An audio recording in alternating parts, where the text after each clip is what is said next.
Hello everyone, আজকে তোমাদের সামনে দুষ্টু মিষ্টি একটা নতুন কে ড্রামা নো গেন নো লাভের এপিসোড নিয়ে হাজির হলাম। এই গল্পে তোমরা দেখবে এমন একটা মেয়েকে যে কিনা কখনো নিজের লাইফে হাঁটতে শিখেনি।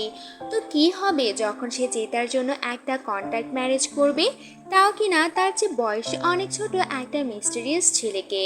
তাহলে চলো আর কথা না বাড়িয়ে এই ইন্টারেস্টিং ড্রামাটা শুরু করা যাক। গল্পের শুরুতে আমরা পিচ্চি হেয়ংকে দেখতে পাই, যে কিনা স্কুলের প্লেগ্রাউন্ডে দাঁড়িয়ে ছেলেদের বল খেলা দেখছিল। তখন হেয়ংয়ের দিকে হঠাৎই একটা বল ছুটে আসলে ও খুব স্মার্টভাবে ওই বলটাকে থামিয়ে দিতে সক্ষম হয়েছিল, যা দেখে ওর টিচার সহ বাকি স্টুডেন্টরা তো সবাই অনেক বেশি অবাক হয়ে যায়।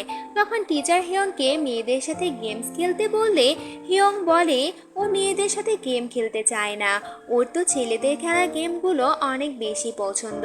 কিন্তু ওর টিচার এই বিষয়ে রাজি না হলে হিয়ং টিচারের কোনো কথাই শুনতে চায় না, বরং সে আরও টিচারের সাথে তর্ক জুড়ে দিয়ে বলে সে কেন ছেলেদের সাথে খেলতে পারবে না। কারণ হিয়ংয়ের ছোটবেলা থেকে একটা স্বভাব ছিল, ও কখনো হেরে যাওয়া পছন্দ করে না, কিন্তু মেয়েদের সাথে গেম খেললে ও বারবার হেরে যায়, সেজন্য ও এবার ছেলেদের সাথে গেম খেলতে চাইছে। এর পরের সিনে আমরা হিয়ংয়ের মাকে দেখতে পাই, যে কিনা একটা অনাথ আশ্রম চালায়। আর ওর মা অনাথ বাচ্চাদের রাস্তা থেকে তুলে এনে নিজের কাছে রাখতো, যেটা ওর মেয়ের একদমই পছন্দ ছিল না। কারণ এত বাচ্চাকে দেখাশোনা করার কারণে হিয়ংয়ের মা হিয়ংকে একদমই সময় দিত না। আর এভাবে অবহেলায় হিয়ং বড় হয়ে ওঠে। সিন চলে আসে বর্তমানে। হিয়ংয়ের ছোটবেলা থেকে লাভ ক্ষতির হিসাবের একটা স্বভাব ছিল, যা বড় হয়েও থেকে গেছে। তো এখানে আমরা দেখতে পাই হিয়ং একটা ম্যারেজ সেরিমনিতে এসেছে। আর এই ম্যারেজ সেরিমনিটা আর অন্য কারো না, হিয়ং এর এক্স বয়ফ্রেন্ডের। তো সে তার বয়ফ্রেন্ডের ম্যারেজ সেরিমনিতে এসেও তাকে গিফট দেওয়া নিয়ে হিসাব নিকাশ শুরু করে দিয়েছিল। এটা দেখে একজন মহিলা বলে হিয়ং এখানে যে পরিমাণ টাকা দিচ্ছে সেটা আসলে অন্যদের তুলনায় অনেক কম, তাই হিয়ংকে বাধ্য হয়ে টাকার পরিমাণটা বাড়াতে হয়েছিল। এরপর যখন ও চলে যাচ্ছিল তখন পেছনের দিকে তাকিয়ে ও খামের দিকে তাকিয়ে ভাবছিল যে তার 3 লাখ ইয়ন একদমই চলে গেল। এরপর হিয়ংকে দেখে ওর এক্স বয়ফ্রেন্ড তো রীতিমতো শক। ওর এক্স বয়ফ্রেন্ড ওর কাছে এসে বলে আমি কখনোই ভাবিনি যে তুমি আমার বিয়েতে আসবে।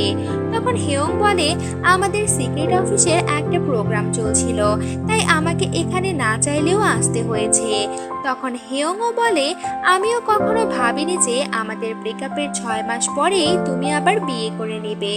এটা শুনে ওর এক্স বলে আমাদের ব্রেকআপের 3 মাস পরেই এই মেয়েটার সাথে আমার দেখা হয়, তখনই আমি ঠিক করে নিয়েছিলাম আমি এই মেয়েটিকেই বিয়ে করব। অন্যদিকে আমরা কিম নামের একটা ছেলেকে দেখতে পাই, যে কিনা একটা ফেমাস কোম্পানিতে ইন্টারভিউ দিতে এসেছে। কিম ইন্টারভিউয়ারদের বলে যে তার বাবা মা নাকি অনেক ছোটবেলায় মারা গিয়েছিল, আর পরে ওর গ্র্যান্ডমা নাকি ওকে বড় করেছিল, কিন্তু সেও এখন আর দুনিয়াতে নেই। তখনই ইন্টারভিউয়ারদের মধ্যে একজন ওর পাশে থাকা একটা ক্যান্ডিডেটকে বলে ধরো যদি অফিসে কেউ তোমাকে ফিজিক্যালি হ্যারাস করে তাহলে তখন তুমি কি করবে। তখন মেয়েটা এটার কিছু উত্তর দিতে পারে না।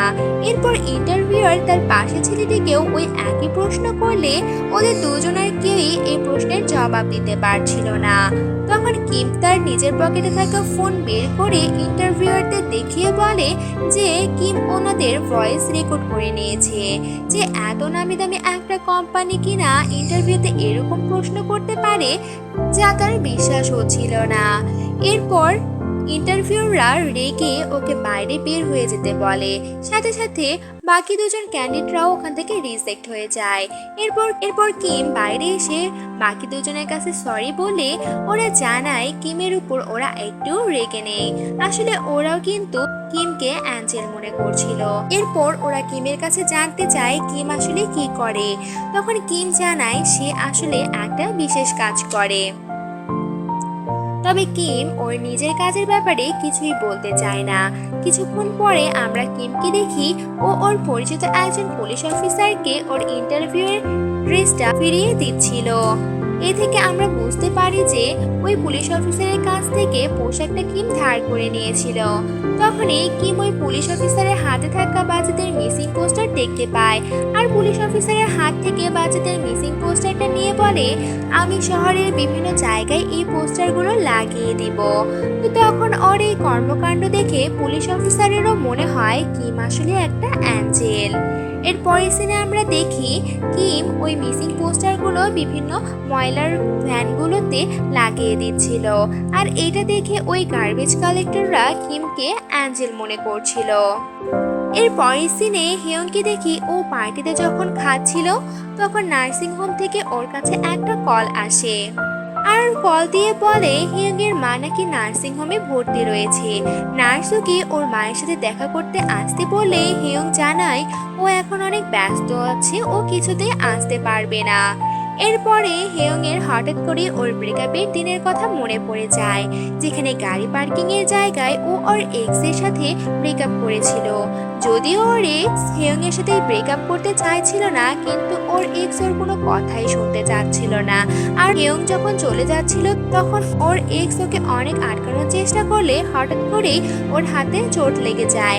তখন হেয়ং একটা ব্যান্ডেজ লাগিয়ে দেয় ওর এক্স এর হাতে আর ওকে বলে, তুমি আমাকে ভুলে যেও।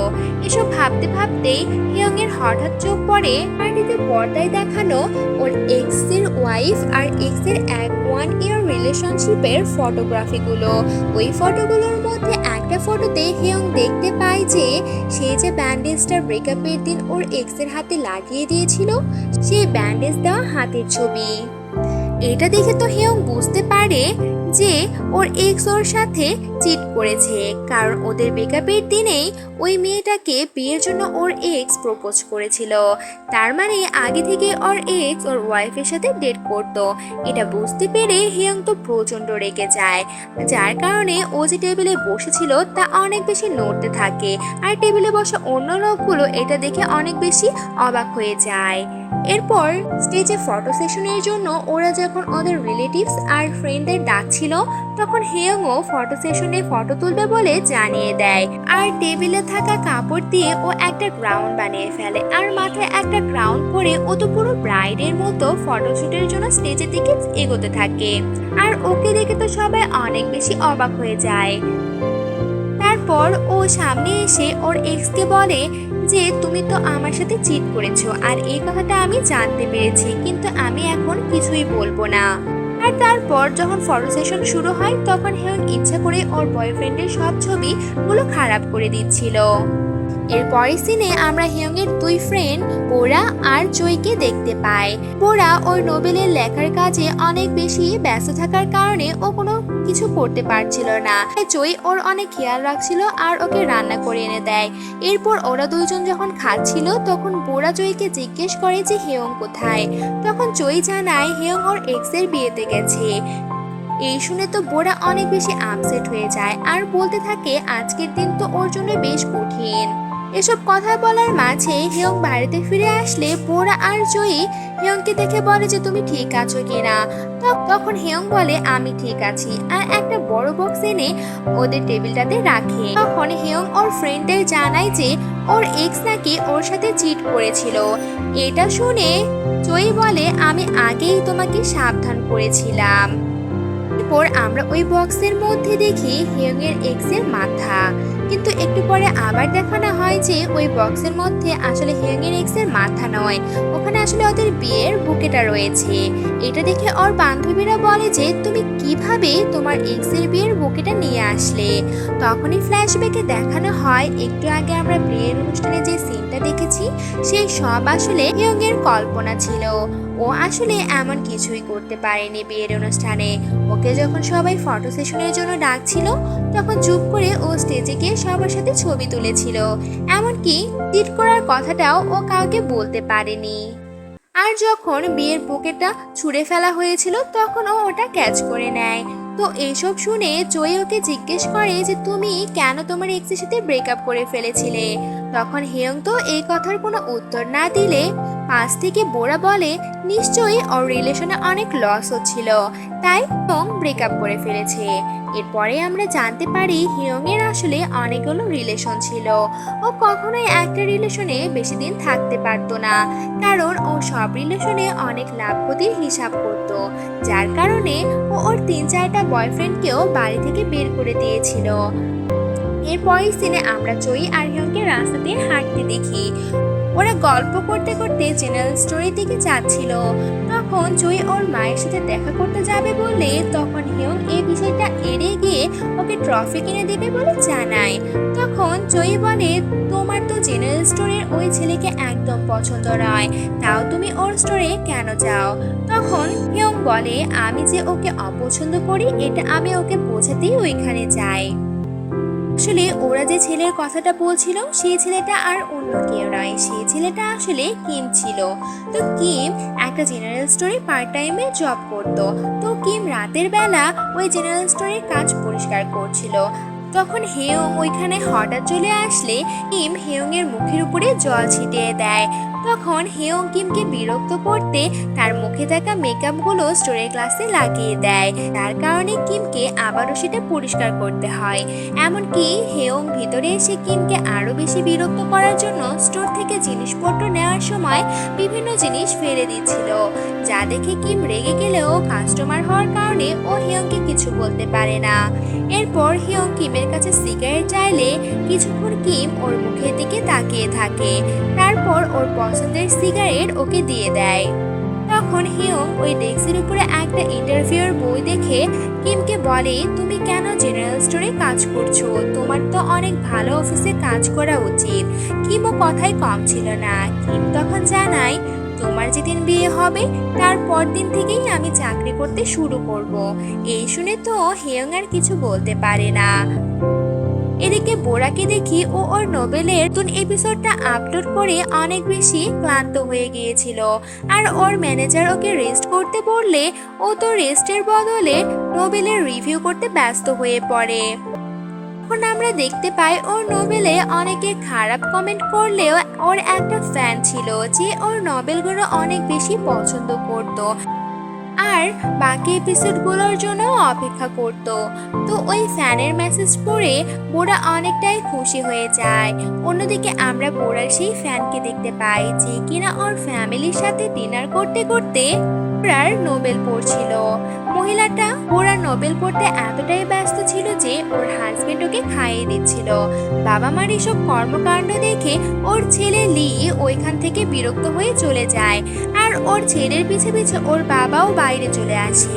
তখন ওর বাবা একটা নিউজ পেপার ওর ছেলেকে দেখিয়ে বলে দিন দিন আমাদের কোম্পানির শেয়ার ডাউন হচ্ছে।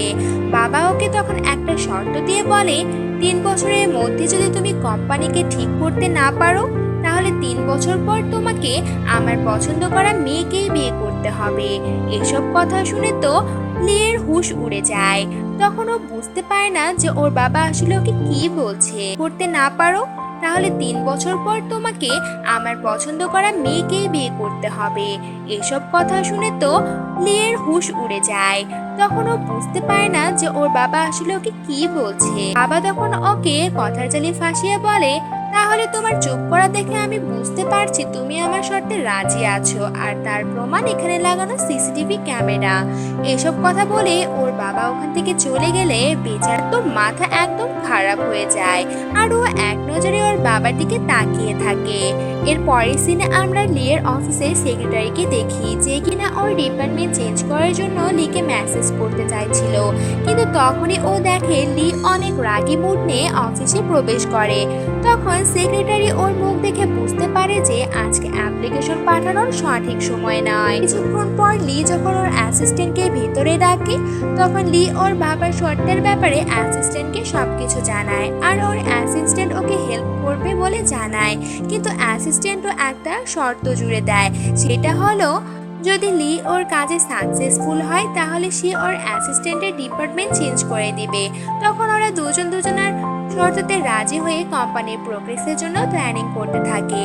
এরপরের সিনে আমরা হিয়ংকে দেখি ও যখন অফিসে পৌঁছায় তখন ওর কলিগ বান্ধবী ওকে জানায় যে ওর এক্স নাকি হানিমুনের জন্য বাইরে গেছে।